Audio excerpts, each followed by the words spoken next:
പറയുകയാ, വാപ്പാ വെറുതെയാകില്ല.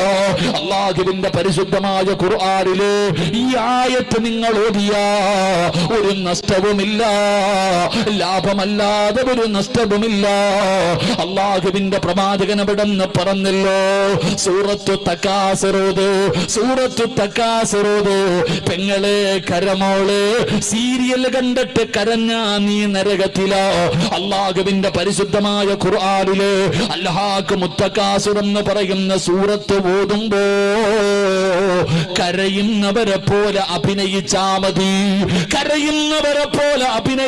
മതി, അല്ലാഹു നിന്റെ പാപം മുഴുവനും പുറത്തു തരുമെന്ന് ആദരവായ പ്രവാചകൻ നബി മുഹമ്മദ് മുസ്തഫ.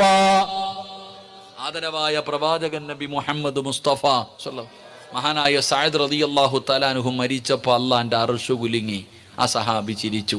കണ്ടവര് മുഴുവനും അവിടുത്തെ മരണം കണ്ടു കൊതിച്ചു അങ്ങനെ മരിക്കാൻ. ജനാസ കൊണ്ടുപോകുമ്പോൾ മയ്യത്ത് ചുമന്നവര് പറഞ്ഞു ഭാരമില്ല എന്ന്. നബി സല്ലല്ലാഹു അലൈഹി വസല്ലമ തങ്ങൾ തള്ളവിരൽ കുത്തിയിട്ട നടന്നുപോയെ. കബറ് കുടിച്ച മനുഷ്യൻ നോക്കുമ്പോൾ മണ്ണിന് സുഗന്ധം. ഒരു പിടി മണ്ണ് വാരി മടിയിൽ വെച്ചു. തൻ്റെ വീട്ടിൽ കൊണ്ടുപോയി നോക്കിയപ്പോൾ അത് കസ്തൂരിയുടെ വാസന. അവസാനം സ്വപ്നം കണ്ടപ്പോൾ ചോദിച്ചു, സഅദേ, ഈ പ്രതിഫലം കിട്ടിയത് എങ്ങനെ? ഞാൻ അള്ളാഹുടെ ഖുർആൻ ഓതിയിട്ട് വാങ്ങിയതാ. അള്ളാഹു നമുക്ക് ഈമാൻ നൽകുമാറാകട്ടെ. അതുകൊണ്ട് എൻ്റെ പ്രിയപ്പെട്ട സഹോദരങ്ങളെ, അള്ളാഹിൻ്റെ വിശുദ്ധമായ ഖുർആൻ പാരായണം ചെയ്യ്. കാശ് കൊടുക്കണ്ടല്ലോ. എല്ലാ ദിവസവും അള്ളാഹുവിൻ്റെ വിശുദ്ധമായ ഖുർആനിലെ ഒരു സൂറത്തെങ്കിലും കണ്ടോത്, കാണാതെ ഓതണ്ട. അള്ളാഹിൻ്റെ പരിശുദ്ധമായ ഖുർആൻ എടുത്ത് നിന്റെ വീടിനകത്ത് വെച്ചിരിക്കുന്ന ഖുർആൻ തുറന്നോത്.